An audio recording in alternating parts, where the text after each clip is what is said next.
Avec l'entreprise Maillard, il tombe bien, de Saint-Pierre-de-Pléguin, l'association a engagé en 2015 une opération de valorisation du gisant du duc de Bretagne sculpté de la pointe du Christ par un outil de numérisation en 3D. Ce travail avait fait l'objet d'une exposition en 2017 pour présenter la réplique du duc de Bretagne, ici présente, et l'exposition Les bâtisseurs de l'imaginaire. L'association revient à nouveau au sémaphore pour 3 semaines, donc à compter d'aujourd'hui. Cette association, soutenue par le département depuis plusieurs années au titre de la politique patrimoniale ou des contrats départementaux de territoire, s'est fixée une mission de mémoire: faire connaître l'abbé Fourré et l'art brut, valoriser et diffuser son œuvre sur les sites malouins d'art brut, et également contribuer à la préservation du site des Rochers Sculptés avec son propriétaire et la ville de Saint-Malo. Depuis, les Amis de l'œuvre de l'abbé Fourré, qui a fêté ses 10 ans en 2020, ne cessent de promouvoir ses actions en organisant différentes manifestations, expositions, animations auprès des scolaires, auprès des résidents des EHPAD, et souhaitent avant tout transmettre ce patrimoine aux futures générations. Cette année, l'association propose donc une exposition conçue avec les étudiants Magénie de l'Université de Rennes 2 et une visite virtuelle des falaises sculptées de Roténeuf par les étudiants de l'École supérieure des géomètres et topographes du Mans. Il s'agit de préserver la mémoire de l'œuvre de l'abbé Fourré dans son lieu de création et d'assurer la sauvegarde et ses créations grâce à la numérisation du site et la réalisation de films de réalité virtuelle. J'ai fait une petite visite de la salle juste à côté de projection, et pendant que mon ami Anne Le Gagne testait la réalité virtuelle, les lunettes de réalité virtuelle, j'ai pu lire sur un des panneaux la loi des 3 S, solitude, silence, secret. La réalité, donc c'est la loi des 3 S de l'art brut. Donc c'est vrai que dans cette période de confinement, l'idée, c'est aussi de pouvoir s'ouvrir et pouvoir partager tous ces secrets, tous ces trésors que nous pouvons ensemble mettre en valeur. Je vous remercie.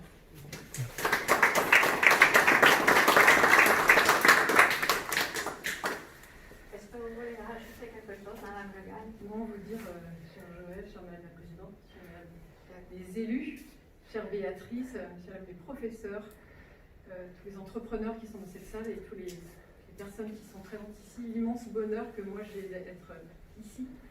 Ça fait des années que nous travaillons ensemble, cher Joël, autour de cette belle œuvre de l'abbé Fourré. Moi, très humblement, à vos côtés pour essayer, à travers le département, de vous aider. Je retiendrai 3 choses. La beauté de l'art brut, de l'art, mais de l'art brut dans ce qu'il a de plus différent, de plus différenciant, de plus étonnant. Ça c'est la première chose. Il nous amène à l'altérité. Il y a beaucoup de visages ici, mais c'est vrai que j'avais eu le bonheur d'être ici en 2017. Et l'altérité, effectivement, c'est la différence, c'est l'autre dans ce qu'il a de plus beau. Et je crois que l'abbé Fourré l'avait parfaitement saisi, il l'avait parfaitement traduit à travers son art, à travers tous les visages qui nous sont donnés aussi à voir, qui certes se sont altérés avec les ans, mais on voit Armor, son visage, ses yeux nous invitent tout de suite à la rencontre, celle de Lévinas, qui nous disait que c'est dans le regard que se tisse effectivement la fraternité. Et puis j'en terminerai par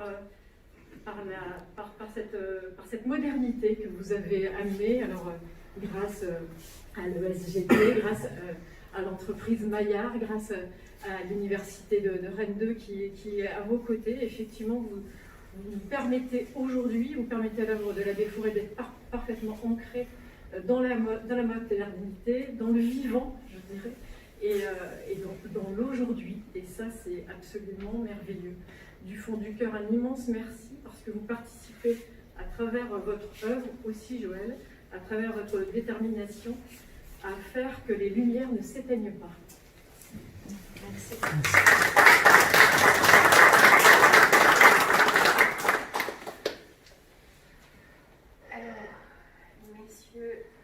Madame, pardon, et Messieurs les élus de Saint-Malo. Je n'avais pas prévu de parler, mais je vais le faire quand même. Ça va être très difficile de rajouter quelque chose. Tout d'abord, félicitations pour ce merveilleux travail, pour votre ténacité. On a pu le constater ces derniers mois. C'est une œuvre qui est très intéressante, qui s'inscrit certes dans une dimension particulière de l'art. L'art, c'est voir loin, c'est également donner corps à ses rêves. L'abbé Fourré l'a bien montré avec cette interprétation onirique de l'histoire locale, de l'histoire biblique. Là, je vois d'ailleurs le monstre de l'Apocalypse, que vous pouvez aussi voir la cathédrale de Saint-Malo dans une œuvre d'Augustin Frison-Roche qui a été produite il y a très peu de temps. Donc il y a des connexions entre la sculpture, la peinture. Donc je pense que j'invite tous les amis de l'association à y aller, c'est assez intéressant. À Saint-Malo, nous sommes très attachés à notre patrimoine naturel, historique et culturel. En tout cas, on l'a exprimé très fortement. Florence Abadi, Anne Gaille, Jacques Ardouin, qui sont élus avec moi, le confirmeront. On a ancré ça au centre de notre programme. On considère que c'est un point essentiel. Et d'ailleurs, ce soir, je peux vous annoncer que nous allons tout faire pour que vous puissiez avoir un local au Nicet.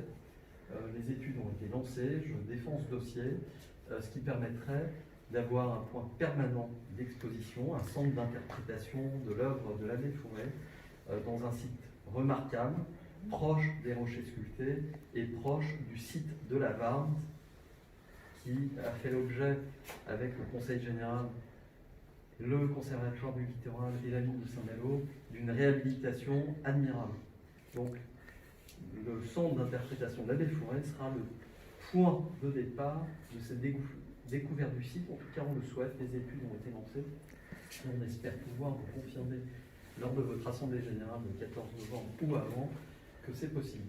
Concernant l'exposition, ça n'est que partie remise. Il faut que cette exposition puisse avoir lieu à la Tour d'Ivoire. Et enfin, pour le parcours de découverte de l'œuvre de l'abbé Fourré, c'est quelque chose que nous pouvons lancer assez rapidement. En tout cas, bravo à tous, tous les amoureux du patrimoine et de notre culture. D'ailleurs, je peux juste rajouter 2 points concernant la culture. Je peux vous annoncer officiellement que l'appel d'offres est lancé pour le musée de Saint-Malo. La décision a été prise officiellement aujourd'hui, d'une part, et d'autre part que nous avons des ambitions très fortes à la Briantais, en particulier en matière culturelle. Voilà, merci beaucoup.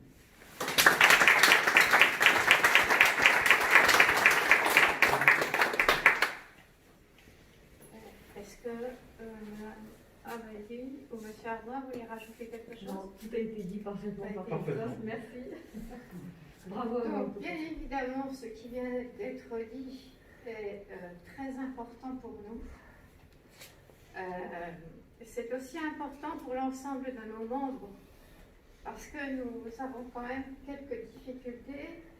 Et quand vous voyez ici le matériel, la question était, mais qu'allons-nous faire de ce matériel et où allons-nous aussi poser les répliques? Parce que Loïc est arrivé et le pauvre, le gisant il est gentil, mais il ne peut pas le faire sous son bras, Loïc.